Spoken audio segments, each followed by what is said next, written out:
हरे कृष्ण बच्चों, कैसे हैं? आशा करते हैं खूब अच्छे होंगे और मन लगाकर पढ़ रहे होंगे।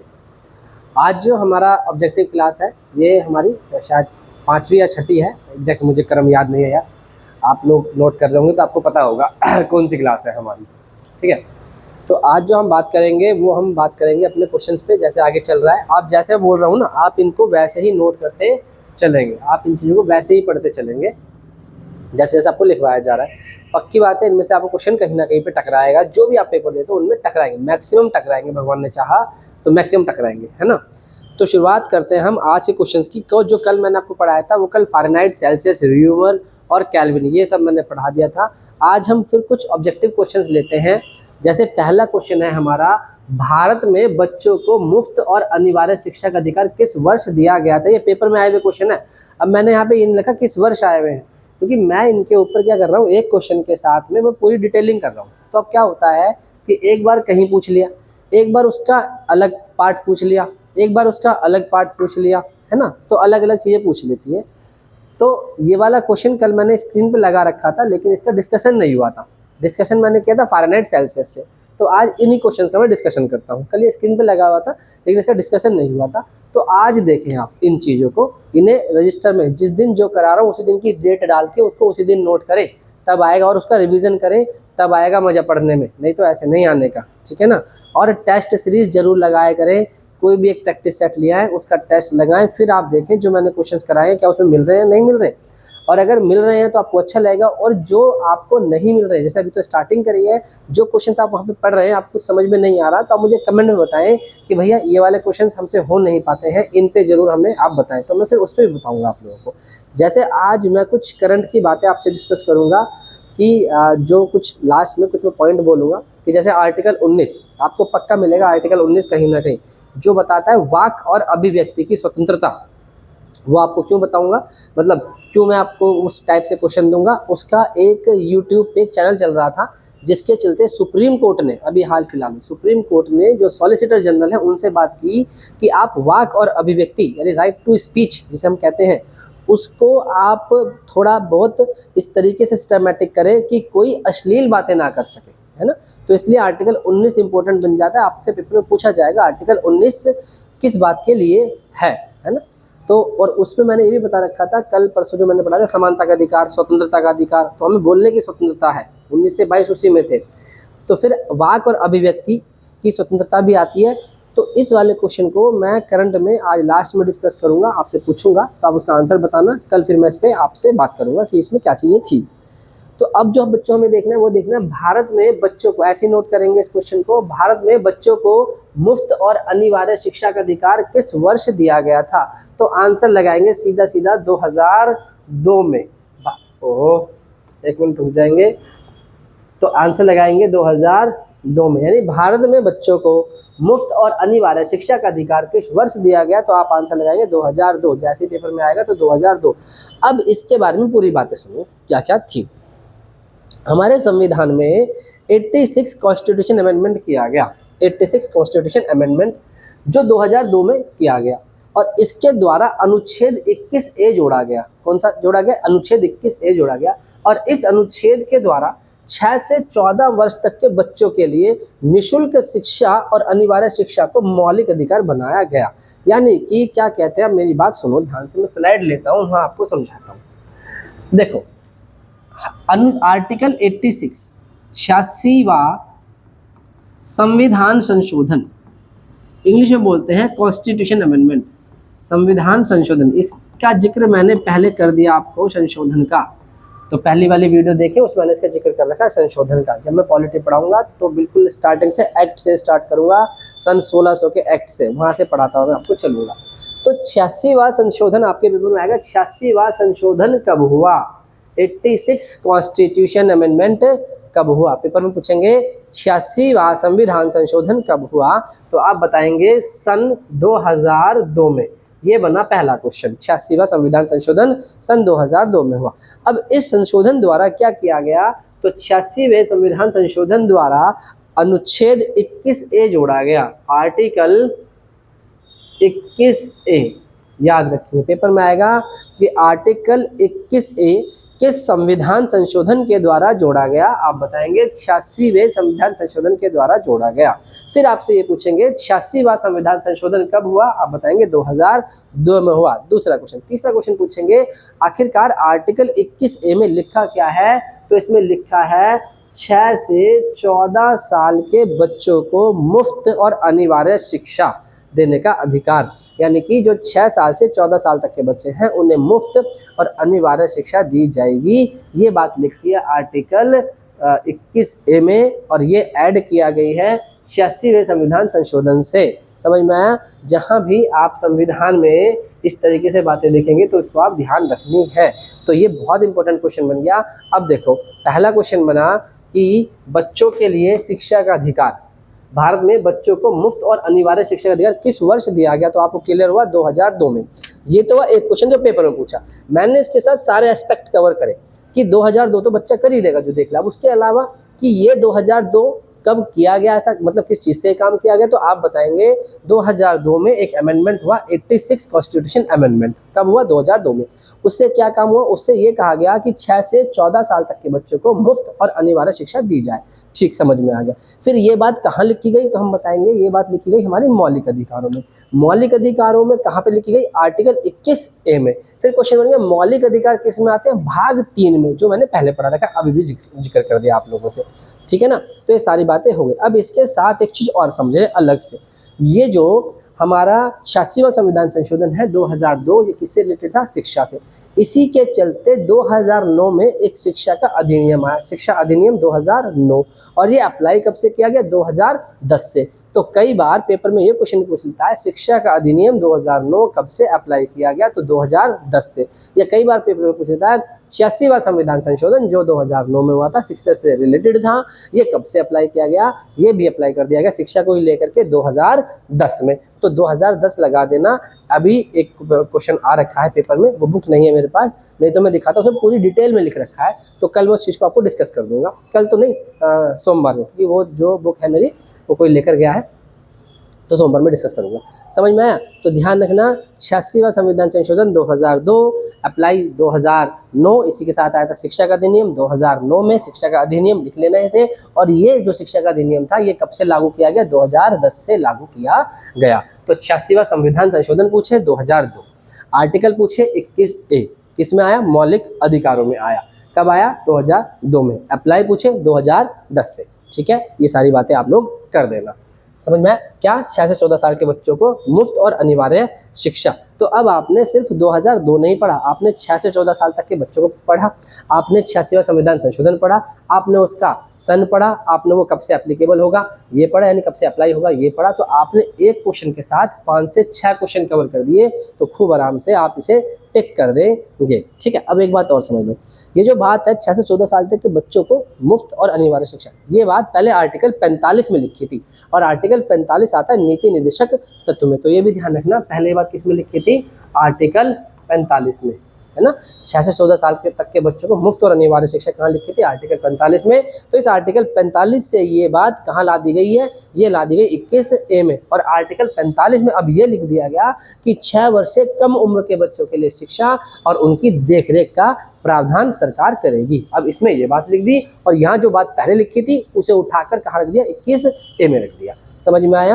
क्लियर हुई ये वाली बात? ठीक है, अगर नहीं समझ में आएगा तो आप कमेंट में दोबारा मुझसे पूछ सकते हैं, मैं फिर इसे रिपीट कर दूंगा। ठीक है, तो ये एक क्वेश्चन हमारा पूरा हो गया। नेक्स्ट क्वेश्चन देखते हैं। नेक्स्ट क्वेश्चन है गणगौर। गणगौर भारत के किस राज्य का प्रसिद्ध त्योहार है? सीधा सीधा क्वेश्चन बनेगा। तो ये गणगौर जो है, देखो पीछे महिला भी बना रखी है ना, गणगौर पीछे महिला बना रखी है। तो ये राजस्थान का है, सिंपल सा क्वेश्चन है। गणगौर भारत के किस राज्य का त्यौहार है? तो राजस्थान का है। गणगौर राजस्थान राज्य का प्रसिद्ध त्यौहार है। यह चैत्र महीने की शुक्ल पक्ष में मनाया जाता है, और इस दिन विवाहित महिलाएं शिवजी और पार्वती की पूजा करती हैं। तो ध्यान रखना, पेपर में क्वेश्चन आएगा गणगौर कहाँ का जो है त्यौहार है? तो राजस्थान, ये तो पूछा हुआ है। अब अगर ये पूछे तो हो ही जाएगा। अगर पूछे किस महीने मनाया जाता है? तो चैत्र महीने मनाया जाता है। किसमें? शुक्ल पक्ष में मनाया जाता है। पूछा जाएगा गणगौर में किसकी पूजा होती है? तो शिव की और पार्वती की पूजा होती है। कौन करती है? विवाहित महिलाएं करती हैं। तो एक क्वेश्चन साथ 3 क्वेश्चन और कवर कर लिए हमने। ठीक है, समझ में आया? चलो नेक्स्ट देखते हैं। इसमें नेक्स्ट क्वेश्चन क्या है, ये वाला क्वेश्चन बहुत आता है पेपर में, इसको भी आप यहीं पे देखेंगे। क्वेश्चन है उस्ताद अहमद अली खान किस वाद्य यंत्र से संबंधित हैं? देखना सही दिख रहा है क्या, थोड़ा पानी पिला देना। उस्ताद अहमद अली खान, सही दिख रहा है? उस्ताद अहमद अली खान किस वाद्य यंत्र से संबंधित है? तो आप आंसर बताएंगे सरोद से। किससे बच्चों? सरोद से। उस्ताद अहमद अली खान सरोद से संबंधित हैं। अच्छा, इसमें ये अहमद नहीं बच्चों, अमजद अली खान है, ये अमजद अली, उस्ताद अमजद अली खान। अमजद अली खान किससे संबंधित है? सरोद से। सही। उसी के साथ मैंने 2-3 चीज़ें और डाल दी, कभी आ जाता है पेपर में। पंडित हरि प्रसाद चौरसिया किससे संबंधित है? तो बांसुरी, नहीं वो बांसुरी वादक थे, बांसुरी बजाते हैं। पंडित हरि प्रसाद चौरसिया बांसुरी। उस्ताद बिस्मिल्लाह खान शहनाई से संबंधित है। और शिव कुमार शर्मा संतूर से संबंधित है। किससे? संतूर। ये संतूर है बच्चों, सेतुर नहीं, संतूर से संबंधित है। तो कई बार पेपर में आता है कि हरि प्रसाद चौरसिया किससे संबंधित है, तो आप बताएंगे बांसुरी से। उस्ताद बिस्मिल्लाह खान किससे संबंधित है? शहनाई से। शिव कुमार शर्मा किससे संबंधित है? संतूर से। और उस्ताद अमजद अली खान किस वाद्य यंत्र से संबंधित है? सरोद से। तो इसका भी आप स्क्रीनशॉट ले लें। अच्छा, उसका ले लिया था क्या आपने? इसका स्क्रीनशॉट ले लें एक बार, इसका ले लें।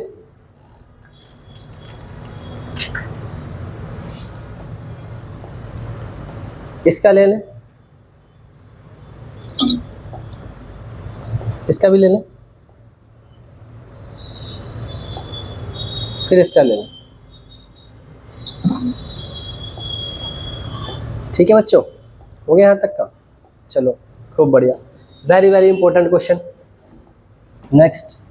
अच्छा, अब इसमें ना बहुत सारी बातें हैं, इसमें बहुत सारी बातें हैं। ऑब्जेक्टिव जो क्वेश्चन है ये वाला, ये क्वेश्चन बना, इसने ये पूछा कि आनंद मठ उपन्यास के लेखक कौन है? देखना बेटा एक बार, ठीक दिख रहा है क्या ये?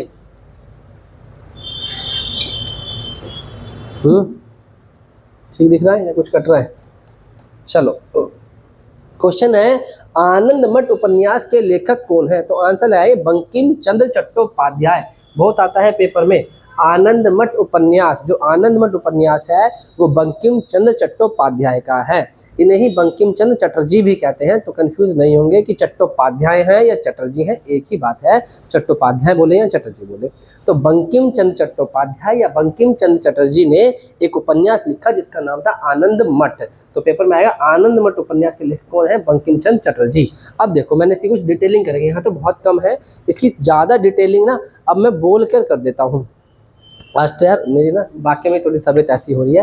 आप एक पहले से देखो, मैं जो बोलूँगा ना आप उसे नोट कर लेना, कोशिश करना, मतलब नोट कर लेना, कोशिश करनी है, करना ही है नोट भाई। बंकिम चंद्र चट्टोपाध्याय ने आनंद मठ उपन्यास बांग्ला भाषा में लिखा है। भारत का राष्ट्रगीत वंदे मातरम इसी से लिया गया है। वेरी वेरी इंपॉर्टेंट, पेपर में क्वेश्चन आता है। भारत का राष्ट्रगीत वंदे मातरम है, वो वंदे मातरम संस्कृत भाषा में लिखा हुआ है। तो जो संस्कृत भाषा में वंदे मातरम जो लिखा हुआ है वो आनंद मठ से ही लिया गया है। पहला क्वेश्चन बना कि आनंद मठ उपन्यास के लेखक कौन? तो आप बताएंगे आनंद मठ उपन्यास के लेखक थे बंकिम चंद्र चट्टोपाध्याय या बंकिम चंद्र चटर्जी। दूसरा क्वेश्चन, दूसरा क्वेश्चन ये है कि भारत का राष्ट्रगीत कहाँ से लिया गया है? तो आप बताएंगे आनंद मठ से लिया गया है। फिर बना क्वेश्चन, भारत का राष्ट्रगीत क्या है? भारत का राष्ट्रगीत है वंदे मातरम। ठीक है। तीसरा ये क्वेश्चन बनेगा, भारत के राष्ट्रगीत को राष्ट्रगीत के रूप में कब अपनाया गया? तो हम लगाएंगे संविधान सभा ने भारत के राष्ट्रगीत को 24 जनवरी 1950 को राष्ट्रगीत के रूप में अपनाया। तो संविधान सभा द्वारा 24 जनवरी 1950 को राष्ट्रगीत के रूप में अपनाया। किसको? वंदे मातरम को। जो राष्ट्रगान है वो है हमारा जनगण मन और राष्ट्रगीत है वो है वंदे मातरम। समझ में आया? अब तीसरा क्वेश्चन ये बनेगा, आनंद मठ उपन्यास किस पर आधारित है? तो आप बताएंगे आनंद मठ उपन्यास सन्यासी विद्रोह पर आधारित है। किस पर आधारित है? सन्यासी विद्रोह पर। चौथा बन सकता है कि आनंद मठ उपन्यास जो है ये कब पब्लिश हुआ था? तो पब्लिश हुआ था 1882 में, 1882 में। तो अब ये देखो, सिर्फ एक चीज़ के साथ कितनी चीज़ मिली? एक चीज़ के साथ एक तो ये मिला कि आनंद मठ उपन्यास कब पब्लिश हुआ, बताएंगे 1882 में। दूसरी चीज आपसे पूछेगा आनंद मठ उपन्यास के लेखक कौन थे, तो बंकिम चंद्र चट्टोपाध्याय। तीसरा पूछा कि वंदे मातरम गीत कहाँ से लिया गया है, तो आप बताएंगे आनंद मठ उपन्यास से। चौथा पूछेगा कि वंदे मातरम किस भाषा का है, तो आप बताएंगे संस्कृत भाषा का है। फिर पांचवा क्वेश्चन ये पूछेगा कि वंदे मातरम को संविधान सभा ने कब राष्ट्रगीत के रूप में अपनाया, 24 जनवरी 1950 को। तो कितने सारे हो गए। फिर बन गया पांचवा छठा क्वेश्चन कि आनंद मठ उपन्यास किस पर आधारित है, तो सन्यासी विद्रोह पर आधारित है। इन सब पॉइंटों को ना आप एक काम करें, इन्हें लिख लें। अब मैं बोल रहा हूँ लिख लें, इस चीज़ को लिखा नहीं था, मैं चाहता हूँ आप इसकी सारी डिटेल लिख लें। लिखें फटाफट से, लिखो। बंकिम चंद्र चट्टोपाध्याय ने आनंद मठ उपन्यास बांग्ला भाषा में लिखा था। भारत का राष्ट्रगीत वंदे मातरम इसी से लिया गया है। आनंद मठ उपन्यास 1882 में प्रकाशित हुआ था। आनंद मठ सन्यासी विद्रोह की पृष्ठभूमि पर आधारित है। सन्यासी विद्रोह की, अभी सन्यासी विद्रोह भी बताऊंगा क्या था। आनंद मठ उपन्यास सन्यासी विद्रोह की पृष्ठभूमि पर आधारित है। वंदे मातरम गीत मूल रूप से संस्कृत और बांग्ला भाषा में लिखा था। संस्कृत और बांग्ला भाषा में लिखा था।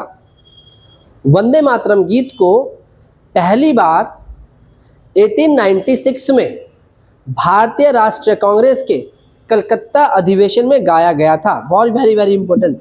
वंदे मातरम गीत को पहली बार कांग्रेस के कलकत्ता अधिवेशन में गाया गया था 1896 में। ये भी याद रखना, जो वंदे मातरम गीत है इसे 1896 में कांग्रेस के कलकत्ता अधिवेशन में गाया था, और गाने वाले थे रविंद्रनाथ टैगोर। गाने वाले कौन थे? रविंद्रनाथ टैगोर। अब देखो एक साथ कितने सारे क्वेश्चन आपके सामने आ रहे हैं अलग। आप ये समझिए, मैं एक क्वेश्चन में लगभग आपको 8-8, 9-9 क्वेश्चन करा देता हूँ। समझ में आ रहा है ना। अब ये नहीं है रटना नहीं है इन चीज़ों की, मैं एक चीज़ सिक्वेंस भी बना रहा हूँ आप लोगों की, जिससे दिमाग में फिट बैठे चीज़ें, कि जैसी आए। आनंद मठ एकदम दिमाग में बंकिम चंद्र चट्टोपाध्याय, एकदम दिमाग में आनंद मठ 1882 में पब्लिश हुआ। दूसरा क्वेश्चन है वंदे मातरम इसी से लिया गया है। फिर क्वेश्चन है वंदे मातरम पहली बार 1896 में गाया गया, रविंद्रनाथ टैगोर द्वारा गाया गया, और किस में गाया गया? कलकत्ता अधिवेशन में गाया गया 1896 में। ऐसे बनना है। आनंद मठ उपन्यास किस पर आधारित था? सन्यासी विद्रोह पर आधारित था। वंदे मातरम को कब अंगीकार किया गया? तो 24 जनवरी 1950 में इसे एक्सेप्ट किया गया। लिख लें। वंदे मातरम गीत को पहली बार 1896 में भारतीय राष्ट्रीय कांग्रेस के कलकत्ता अधिवेशन में गाया गया, और ये गीत रविंद्रनाथ टैगोर ने पहली बार गाया था। ये गीत रविंद्रनाथ टैगोर ने पहली बार गाया था। वंदे मातरम को भारत का राष्ट्रगीत, वंदे मातरम को भारत का राष्ट्रगीत 24 जनवरी 1950 को संविधान सभा द्वारा घोषित किया गया था। वंदे मातरम को भारत का राष्ट्रगीत 24 जनवरी 1950 को भारतीय संविधान सभा द्वारा घोषित किया गया था। नेक्स्ट हेडिंग कर लेंगे सन्यासी विद्रोह। अब सन्यासी विद्रोह सुन लेंगे। ये 1770 के आसपास का विद्रोह है, सन्यासी विद्रोह। ये सन्यासी विद्रोह क्या था? बंगाल के सन्यासियों ने ब्रिटिश गवर्नमेंट के खिलाफ जनता के साथ मिलकर ये शुरू किया था। बंगाल के सन्यासियों ने जनता के साथ मिलकर ब्रिटिश गवर्नमेंट के खिलाफ ये वाला जो विद्रोह था, सन्यासी विद्रोह शुरू किया था। क्यों किया था? क्योंकि बंगाल में एक तो उस समय 1770 के आसपास अकाल पड़ा था, तो अकाल से तो जनता परेशान थी ही, साथ में ब्रिटिश ने क्या कर रखा था कि जो तीर्थ यात्रा थी उन पर प्रतिबंध लगा रखा था, तीर्थ यात्राओं पे। तो इस बात के फ्रस्ट्रेशन से परेशान हो गए कौन? सन्यासी, और वहाँ की जनता भी परेशान थी। तो जनता और सन्यासियों ने मिलकर ब्रिटिश गवर्नमेंट के खिलाफ क्या कर दिया? धावा बोल दिया। तो इसी को कहा था सन्यासी विद्रोह। तो इसी सन्यासी विद्रोह से प्रेरित होकर बंकिम चंद्र चटर्जी ने आनंद मठ उपन्यास लिखा है। समझ में आया? तो यहाँ तक हो गया हमारा आनंद मठ उपन्यास, और ये भी हमारा पूरा हो गया। इसके बाद का तो मैंने आपको पढ़ा रखा था, इसके बाद का मैंने आपको पढ़ा रखा है। तो आज हमारा एक क्वेश्चन हो गया 86वें संविधान संशोधन, एक हो गया गणगौर, और एक हो गया हमारा बंकिम चंद्र चटर्जी वाला, और एक हो गया हमारा हरिप्रसाद चौरसिया। बाकी उसके साथ 3 भी हो गए। तो एक क्वेश्चन हुआ, एक ये हुआ, इसके साथ सन्यासी विद्रोह हुआ, इसके साथ 24 जनवरी 1950 हुआ, इसके साथ 1896 हुआ, कलकत्ता अधिवेशन हुआ, इसके साथ आपका जो क्या बोलते हैं आनंद मठ है वो किसने लिखा है ये भी हो गया, किस भाषा पर है ये भी हो गया। ऐसे ही आप लोगों का गणगौर वाली बात में भी हमारे 5-6 क्वेश्चन बन गए। ऐसे ही 86वें संविधान वाली बात में हमारे 5-6 क्वेश्चन बन गए। तो देखा जाए तो पैराग्राफ के साथ आप बहुत सारे क्वेश्चन को कवर कर लेते हैं। चलो कल मिलते हैं नई क्लास के साथ, नए इतिहास के साथ भी और क्लास के साथ भी। अच्छा, आज मैंने आपसे बोला था कि एक मैं क्वेश्चन पुट करूँगा आप लोगों से ज़रूर, तो आप उसे मुझे बताएंगे। देखना बेटा, पीछे मेरी बुक रखी है, देना एक मिनट। मैं आपको क्वेश्चन बोलता हूँ और आप मुझे बताएंगे कि वो कहाँ पर है, और फिर मैं कल बताऊँगा कि वो करंट में ही मैंने क्यों पूछा आप लोगों से। ये नहीं, दूसरी रखिए, करंट की रखिए, ये खुली हुई रखिए। हाँ, जल्दी ले आओ, खुली हुई ले आओ, ऐसे ले आओ, ऐसे ले आओ, बस ऐसे ले आओ, फटाफट ले आओ। देखो, तो आपको क्वेश्चन है, ओंटारियो झील कहाँ पर है। वेरी वेरी इंपॉर्टेंट, अगर पेपर में मिला तो आपको मिलेगा, और आप लोग उस समय बिल्कुल शुक्रिया जरूर करना यार कि पढ़ाया था, आ गया है ना। क्या ओंटारियो, क्वेश्चन है ओंटारियो झील कहाँ पर है। अब मैं बताऊंगा कि ओंटारियो ही क्यों पूछी, ओंटारियो पूछी, और ओंटारियो के साथ और जो झील है मैं उनके बारे में बताऊंगा आप लोगों को। तो ओंटारियो झील कहाँ पर है, आप इसे मुझे आंसर में बताएंगे कि ओंटारियो झील कहाँ पर है। इसी के साथ आप मुझे एक बात और बताएंगे कि कहाँ के मुख्यमंत्री ने घड़ियाल की आबादी बढ़ाने के लिए चंबल नदी में घड़ियाल डाले हैं। कहाँ, भारत में कहाँ के मुख्यमंत्री ने, कहाँ के मुख्यमंत्री ने घड़ियाल की आबादी बढ़ाने के लिए, घड़ियाल की आबादी बढ़ाने के लिए चंबल नदी में घड़ियाल डाले हैं। दो क्वेश्चन है कि घड़ियाल की आबादी बढ़ाने के लिए कहाँ पर घड़ियाल डाले गए हैं, और दूसरा क्वेश्चन है ओंटारियो झील कहाँ पर है। ये दो करंट के क्वेश्चन है, तो ये आप मुझे बताएंगे। तो अब मैं आप लोगों को करंट भी सीधे सीधे पढ़ाने शुरू करूँगा, लेकिन डेली नहीं, मैं आप लोगों को हफ्ते भर में करंट लेकर आया करूँगा। हफ्ते भर में भी हम 3 से 4 ही क्वेश्चन को कवर करा करेंगे, देखेंगे कि उसमें से हमारे कितने लग पाते हैं या नहीं लग पाते। चलो मिलते हैं नेक्स्ट क्लास के साथ। हरे कृष्णा, धन्यवाद।